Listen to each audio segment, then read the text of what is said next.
मधुबन के बाबा, मधुबन के बाबा मुरली वाले, आपका क्या कहना, आपका क्या कहना। ओम शांति। आज 8 सितंबर 2025 के साकार मधुर महावाक्य हैं।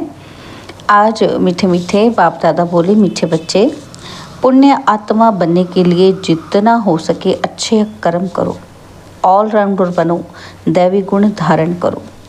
बाबा ने कहा, मीठे बच्चे, पुण्य आत्मा बनने के लिए जितना हो सके अच्छा कर्म करो, ऑलराउंडर बनो, दैवी गुण धारण करो। बाबा ने आज प्रश्न पूछा कि कौन सी मेहनत करने से तुम बच्चे पद्मपति बनते हो। तो उत्तर में बाबा ने कहा, सबसे बड़ी मेहनत है क्रिमिनल आई को सिविल आई बनाना। आंखें ही बहुत धोखा देती हैं। आंखों को सिविल बनाने के लिए बाप ने युक्ति बतलाई है कि बच्चे आत्मिक दृष्टि से देखो, देह को नहीं देखो। मैं आत्मा हूँ, ये अभ्यास पक्का करो। इसी मेहनत से तुम जन्म जन्मांतर के लिए पद्मपति बन जाएंगे। मुरली का गीत है, धीरज धर मनवा धीरज। ओम शांति। ये किसने कहा? शिव बाबा ने शरीर द्वारा कहा। कोई भी आत्मा शरीर बिगर बोल नहीं सकती, और बाप भी शरीर में प्रवेश कर आत्माओं को समझाते हैं। क्या समझाते हैं? कि बच्चे, अभी तुम्हारा जिस्मानी कनेक्शन नहीं है, ये है रूहानी कनेक्शन। आत्मा को ज्ञान मिलता है परमपिता परमात्मा से। देहधारी जो भी हैं सब पढ़ रहे हैं। बाप को तो अपनी देह है ही नहीं, तो थोड़े टाइम के लिए इनका आधार लिया है। अब बाप कहते हैं, अपने को आत्मा निश्चय कर बैठो। बेहद का बाप हम आत्माओं को समझाते हैं, उनके बिगर ऐसे कोई समझा ही ना सके। आत्मा को कैसे समझाएगी? आत्माओं को समझाने वाला परमात्मा चाहिए। उनको कोई भी जानते ही नहीं। त्रिमूर्ति से भी शिव को उड़ा दिया है। ब्रह्मा द्वारा स्थापना कौन कराएंगे? ब्रह्मा तो नई दुनिया का रचयिता नहीं है। बेहद का बाप रचयिता सबका एक ही शिव बाबा है। ब्रह्मा भी सिर्फ अभी तुम्हारा बाप है, फिर नहीं होगा। वहाँ तो लौकिक बाप ही होता है। कलयुग में होता है लौकिक और पारलौकिक। अभी संगम पर लौकिक, अलौकिक और पारलौकिक 3 बाप हैं। तो बाप कहते हैं, सुखधाम में मुझे कोई याद ही नहीं करता। विश्व का मालिक बाप ने बनाया, फिर चिल्लाएंगे क्यों? वहाँ और कोई खंड तो होते ही नहीं, सिर्फ सूर्यवंशी ही होते हैं। चंद्रवंशी भी बाद में आते हैं। अब बाप कहते हैं, बच्चे धीरज धरो, बाकी थोड़े दिन है। पुरुषार्थ अच्छी रीति करो। दैवी गुण धारण नहीं करेंगे तो पद भी भ्रष्ट हो जाएगा। ये बहुत बड़ी लॉटरी है। बैरिस्टर, सर्जन आदि बनना भी लॉटरी है ना। तो बहुत पैसा कमाते हैं, बहुतों पर हुक्म चलाते हैं। जो अच्छी रीति पढ़ते पढ़ाते हैं वह ऊंच पद पाएंगे। बाप को याद करने से विकर्म विनाश होंगे। बाप को भी घड़ी घड़ी भूल जाते हैं। माया याद भुला देती है, ज्ञान नहीं भुलाती है। बाप कहते भी हैं कि अपनी उन्नति करनी है तो चार्ट रखो। सारे दिन में कोई पाप कर्म तो नहीं किया, नहीं तो 100 गुना पाप बन जाएगा। यज्ञ की संभाल करने वाले बैठे हैं, उनसे राय करो, उनकी राय से करो। तो कहते भी हैं कि जो खिलाओ, जहाँ बिठाओ, तो बाकी और सब आशाएं छोड़ देनी है, नहीं तो पाप बनता जाएगा। आत्मा पवित्र कैसे बनेगी? यज्ञ में कोई भी पाप का काम नहीं करना है। यहाँ तुम पुण्य आत्मा बनते हो। चोरी चकारी आदि करना पाप है ना, तो माया की प्रवेशता है। न योग में रह सकते, न ज्ञान की धारणा करते हैं। अपनी दिल से पूछना चाहिए कि हम अगर अंधों की लाठी ना बने तो क्या ठहरे? अंधे ही कहेंगे ना। तो इस समय के लिए ही गाया हुआ है कि धृतराष्ट्र के बच्चे, वह है रावण राज्य में, तुम हो संगम पर। राम राज्य में फिर सुख पाने वाले हो। तो परमपिता परमात्मा कैसे सुख देते हैं, किसी की बुद्धि में नहीं आता। कितना भी अच्छी रीति समझाओ, फिर भी बुद्धि में नहीं बैठता। अपने को जब आत्मा समझे तब परमात्मा का ज्ञान भी समझ सके। आत्मा ही जैसा पुरुषार्थ करती है ऐसा बनती है। तो गायन भी है ना कि अंत काल जो स्त्री सिमरे, बाप कहते हैं जो मुझे कल याद करेंगे तो मेरे को पाएंगे, नहीं तो बहुत बहुत सजाएं खा कर आएंगे। सत्युग में भी नहीं, कब आएंगे? त्रेता के भी पिछाड़ी में आएंगे। तो सत्युग त्रेता को कहा जाता है ब्रह्मा का दिन। एक ब्रह्मा तो नहीं होगा, तो ब्रह्मा के तो बहुत बच्चे हैं ना, तो ब्राह्मणों का दिन फिर ब्राह्मणों की रात होगी। अभी बाप आए हैं रात से दिन बनाने, ब्राह्मण ही दिन में जाने के लिए तैयारी करते हैं। बाप कितना समझाते हैं, दैविक धर्म की स्थापना तो ज़रूर होनी ही है, कलयुग का विनाश भी ज़रूर होना है। जिनको कुछ भी अंदर में संशय होगा तो वो भाग जाएंगे। तो पहले निश्चय फिर संशय हो जाता है, और यहाँ से मरकर फिर पुरानी दुनिया में जाकर जन्म लेते हैं, विनशंति हो जाते हैं। बाप की श्रीमत पर तो चलना पड़े ना, पॉइंट तो बहुत अच्छे अच्छे बच्चों को देते रहते हैं। तो पहले पहले तो समझाओ, क्या समझाना है कि तुम आत्मा हो, देह नहीं, नहीं तो लॉटरी सारी गुम हो जाएगी। भल वहाँ राजा अथवा प्रजा सब सुखी रहते हैं, फिर भी पुरुषार्थ तो ऊंच पद पाने का करना है ना। तो ऐसे नहीं कि सुखधाम में तो जाएंगे ना, नहीं, ऊंच पद पाना है, राजा बनने के लिए आए हो। ऐसे सयाने भी चाहिए, बाप की सर्विस करनी चाहिए। रूहानी सर्विस नहीं तो स्थूल सर्विस भी है। तो कहा मेल्स भी आपस में क्लास चलाते रहते हैं, एक बहन बीच बीच में जाकर क्लास कराती है।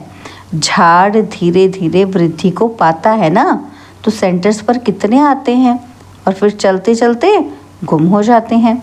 विकार में गिरने से फिर सेंटर्स पर भी आने में लज्जा आती है, ढीले पड़ जाते हैं, कहेंगे ये बीमार हो गया। ये सब बातें समझाते रहते हैं। अपना पोता मेल रोज़ रखो, जमा और ना होती है ना तो घाटा और फायदा। घाटा होगा तो क्या होगा? जमा नहीं होगा, अगर फायदा होगा तो जमा हो गया। तो बाबा कहते हैं आत्मा पवित्र बन गई, अर्थात 21 जन्म के लिए जमा हुआ। तो बाप की याद से ही जमा होगा, पाप कट जाएंगे। कहते भी हैं ना कि हे पतित पावन, बाबा आकर हमको पावन बनाओ। ऐसे थोड़ी कहते हैं कि विश्व का मालिक आकर बनाओ, नहीं, ये तुम बच्चे ही जानते हो। मुक्ति और जीवन मुक्ति दोनों है पावन धाम। तुम जानते हो कि हम मुक्ति जीवन मुक्ति का वर्षा पाते हैं। जो पूरी रीति नहीं पढ़ेंगे वह पीछे आएंगे। स्वर्ग में तो आना है, सब अपने अपने समय पर आएंगे। सब बातें समझाई जाती हैं, फौरन तो कोई नहीं समझ आएंगे। यहाँ तुमको बाप को याद करने के लिए कितना समय मिलता है। जो भी आए उनको ये बताओ कि पहले अपने को आत्मा समझो। यह नॉलेज बाप ही देते हैं जो सभी आत्माओं का पिता है। आत्म अभिमानी बनना है, आत्मा ज्ञान उठाती है। परमात्मा बाप को याद करने से ही विकर्म विनाश होंगे और फिर सृष्टि के आदि मध्य अंत का ज्ञान देते हैं। रचयिता को याद करने से ही पाप भस्म होंगे और फिर रचना के आदि मध्य अंत के ज्ञान को समझने से तुम चक्रवर्ती राजा बन जाएंगे। बस ये फिर औरों को भी सुनाना है, चित्र भी तुम्हारे पास है। ये तो सारा दिन बुद्धि में रहना चाहिए। तुम स्टूडेंट भी हो ना, तो बहुत गृहस्थी भी स्टूडेंट होते हैं। तुमको भी गृहस्थ व्यवहार में रहते कमल फूल समान बनना है। भाई बहन की कभी क्रिमिनल आई हो न सके, यह तो ब्रह्मा के मुख वंशावली है ना। तो क्रिमिनल को सिविल बनाने के लिए बहुत मेहनत करनी होती है। आधा कल्प की आदत पड़ी हुई है, उनको निकालने में बड़ी मेहनत है। सब लिखते हैं कि ये पॉइंट जो बाबा ने समझाई है क्रिमिनल आई को निकालने की, ये तो बहुत कड़ी है। घड़ी घड़ी बुद्धि चली जाती है, बहुत संकल्प आते हैं, अब आंखों का क्या करें। तो सूरदास का दृष्टांत देते हैं ना, तो एक कहानी बना दी कि देखा आंखें हमको धोखा देती हैं तो आंखें निकाल दी। अभी तो वो बात तो है नहीं, आंखें तो सबको हैं, परंतु क्रिमिनल हैं। अब उनको निकालना नहीं है, उनको क्या करना है, सिविल बनाना है। मनुष्य समझते हैं कि घर में रहते ये नहीं हो सकता। बाप कहते हैं हो सकता है। देखो बच्चे कहते हैं नहीं हो सकता और बाबा क्या कहते हैं, हो सकता है, क्योंकि आमदनी बहुत बहुत है। तुम जन्म जन्मांतर के लिए पद्मपति बनते हो, वहाँ गिनती होती ही नहीं। और आजकल बाबा नाम ही पद्मपति पद्मावती देते हैं। तुम अनगिनत पद्मपति बनते हो, वहाँ गिनती होती ही नहीं। गिनती तब होती है जब रुपए पैसे आदि निकलते हैं, वहाँ तो सोने चांदी की मोहरें काम में आती हैं। आगे राम सीता के राज्य की मोहरें आदि मिलती थी, बाकी सूर्यवंशी राजाई की कभी नहीं देखी हैं। चंद्रवंशी की देखते ही आए। पहले तो सब सोने के सिक्के ही थे और फिर चांदी के। यह तांबा आदि तो पीछे निकला है। अभी तुम बच्चे बाप से फिर वर्षा लेते हो। सत्युग में जो रस्म रिवाज चलनी होगी वो तो चलेगी ही। तुम अपना पुरुषार्थ करो। स्वर्ग में बहुत थोड़े होते हैं, आयु भी बड़ी होती है, अकाले मृत्यु नहीं होती। तुम समझते हो हम काल पर जीत पाते हैं, मरने का नाम ही नहीं। उनको कहते हैं अमरलोक और ये है मृत्युलोक। अमरलोक में हाहाकार होती नहीं। कोई बूढ़ा मरेगा तो और ही खुशी होगी, जाकर छोटा बच्चा बनेंगे। यहाँ पर तो मरने पर रोने लगते हैं। तुमको कितना अच्छा ज्ञान मिलता है, कितनी धारणा होनी चाहिए। औरों को भी समझाना पड़ता है। बाबा को कोई कहे कि हम रूहानी सर्विस करना चाहते हैं तो बाबा झट कहेंगे भल करो। बाबा कोई मना नहीं करते हैं। ज्ञान नहीं है तो बाकी अज्ञान ही है, और अज्ञान से फिर बहुत डिससर्विस कर देते हैं। सर्विस तो अच्छी रीति करनी चाहिए ना, तब ही लॉटरी मिलेगी। बहुत भारी लॉटरी है, यह है ईश्वरी लॉटरी। तुम राजा रानी बनेंगे तो तुम्हारे पोत्रे पोत्रियां सब खाते आएंगे। यहाँ तो हर एक अपने कर्मों अनुसार फल पाते हैं। कोई बहुत धन दान करते हैं तो राजा बनते हैं, तो बाप बच्चों को सब कुछ समझाते हैं। अच्छी रीति समझकर और धारणा करनी है। सर्विस भी करनी है। सैकड़ों की सर्विस होती है, और कहाँ कहाँ भक्ति भाव वाले बहुत अच्छे होते हैं। बहुत भक्ति की होगी तब ही ज्ञान भी जचेगा। चेहरे से ही मालूम पड़ता है। सुनने से खुश होते रहेंगे। जो नहीं समझेंगे वह तो इधर उधर देखते रहेंगे या आंखें बंद करके बैठेंगे। बाबा सब देखते हैं, किसी को सिखलाते नहीं हैं, तो गोया समझते कुछ नहीं। एक कान से सुन दूसरे से निकाल देते हैं। तो अभी ये समय है बेहद के बाप से बेहद का वर्षा लेने का। जितना लेंगे जन्म जन्मांतर कल्प कल्पांतर मिलेगा, नहीं तो पीछे बहुत पछताएंगे। फिर सबको साक्षात्कार होगा कि हमने पूरा पढ़ा नहीं इसलिए पद भी नहीं पा सकेंगे। फिर बाकी जाकर क्या बनेंगे? नौकर चाकर, साधारण प्रजा। तो ये राजधानी स्थापन हो रही है। जैसा जैसा करते हैं उस अनुसार फल मिलता है। नई दुनिया में सिर्फ तुम ही पुरुषार्थ करते हो। नई दुनिया के लिए बाबा कहते हैं सिर्फ तुम बच्चे ही पुरुषार्थ करते हो। मनुष्य तो दान पुण्य करते हैं, वह भी इस दुनिया के लिए। ये तो कॉमन बात है। हम अच्छा काम करते हैं तो उसका दूसरे जन्म में अच्छा फल मिलेगा। तुम्हारी तो है 21 जन्मों की बात। जितना हो सके अच्छा कर्म करो, ऑलराउंडर बनो। नंबर 1 पहले ज्ञानी तो आत्मा और योगी तो आत्मा चाहिए। ज्ञानी भी चाहिए। भाषण के लिए तो महारथियों को बुलाते हैं ना, जो सब प्रकार की सर्विस करते हैं। तो पुण्य तो होता ही है, सब्जेक्ट्स है ना। तो योग में रहकर कोई भी काम करें तो अच्छे मार्क्स मिल सकते हैं। अपने दिल से पूछना चाहिए कि हम सर्विस करते हैं या सिर्फ खाते हैं सोते हैं। यहाँ तो ये पढ़ाई है और कोई बात ही नहीं है। तुम मनुष्य से देवता, नर से नारायण बनते हो। अमर कथा तीजरी की कथा है यही एक। मनुष्य तो सब झूठी कथाएं जाकर सुनते हैं। तीसरा नेत्र तो सिवाय बाप के कोई दे ना सके। अभी तुमको तीसरा नेत्र मिला है जिससे तुम सृष्टि के आदि मध्य अंत को जानते हो। इस पढ़ाई में कुमार कुमारियों को बहुत तीखा जाना चाहिए। चित्र भी हैं। कोई से पूछना चाहिए कि गीता का भगवान कौन है। मुख्य बात ही है ये। भगवान तो एक ही होता है जिससे वर्षा मिलता है मुक्ति धाम का। हम वहाँ रहने वाले हैं, यहाँ आए हैं पाठ बजाने। अब पावन कैसे बने? पतित पावन तो एक ही बाप है।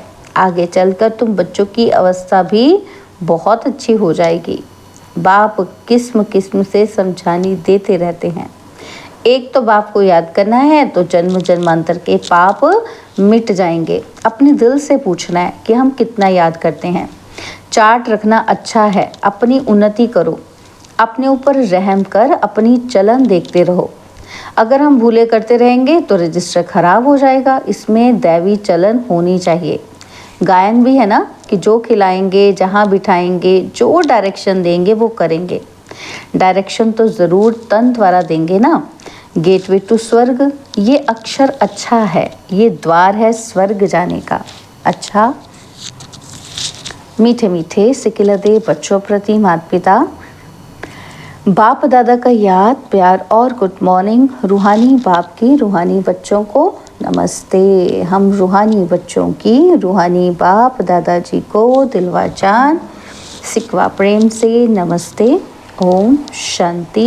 प्यारे बाबा, मीठे बाबा, मेरे बाबा, शुक्रिया बाबा, शुक्रिया बाबा, शुक्रिया। धारणा के लिए मुख्य सार है। पहला पॉइंट है, पुण्य आत्मा बनने के लिए और सब आशाएं छोड़ ये पक्का करना है कि बाबा जो खिलाए, जहाँ बिठाए, कोई भी पाप नहीं करना है। ठीक है, क्या पक्का करना है कि बाबा जो खिलाओ, जहाँ बिठाओ, और मुझे कोई पाप भी नहीं करना। और सेकंड पॉइंट, ईश्वरीय लॉटरी प्राप्त करने के लिए रूहानी सर्विस में लग जाना है। ज्ञान की धारणा कर औरों को करानी है। अच्छी मार्क्स लेने के लिए कोई भी कर्म याद में रहकर करना है। बाबा ने आज वरदान दिया, कौन सा? माया और प्रकृति को दासी बनाने वाले सदा स्नेही भव। माया और प्रकृति को दासी बनाने वाले सदा स्नेही भव। जो बच्चे सदा स्नेही हैं वह लवलीन होने के कारण मेहनत और मुश्किल से सदा बचे रहते हैं। उनके आगे प्रकृति और माया दोनों अभी से दासी बन जाती, अर्थात सदा स्नेही आत्मा मालिक बन जाती, तो प्रकृति माया की हिम्मत नहीं जो सदा स्नेही का समय व संकल्प अपनी तरफ लगाए। उनका हर समय, हर संकल्प ही बाप की याद और सेवा के प्रति है। स्नेही आत्माओं की स्थिति का गायन है। क्या गायन है? एक बाप दूसरा न कोई। बाप ही संसार है, वह संकल्प से भी अधीन नहीं हो सकते। स्लोगन है, नॉलेजफुल बनो तो समस्याएं भी मनोरंजन का खेल अनुभव होंगी। नॉलेजफुल बनो तो समस्याएं भी मनोरंजन का खेल अनुभव होंगी। बाबा के अव्यक्त इशारे, अब लगन की अग्नि को प्रज्वलित कर योग को ज्वाला रूप बनाओ। तो बाबा कहते हैं, इस कलयुगी तमोप्रधान जड़ जड़ी भूत पुराने वृक्ष को भस्म करने के लिए संगठित रूप में फुल फोर्स से योग ज्वाला प्रज्वलित करो। लेकिन ऐसी ज्वाला स्वरूप की याद तब रहेगी जब याद का लिंक सदा जुटा रहेगा। अगर बार बार लिंक टूटता है तो उसे जोड़ने में समय भी लगता, मेहनत भी लगती और शक्तिशाली के बजाय कमज़ोर हो जाते हो। अच्छा, ओम शांति।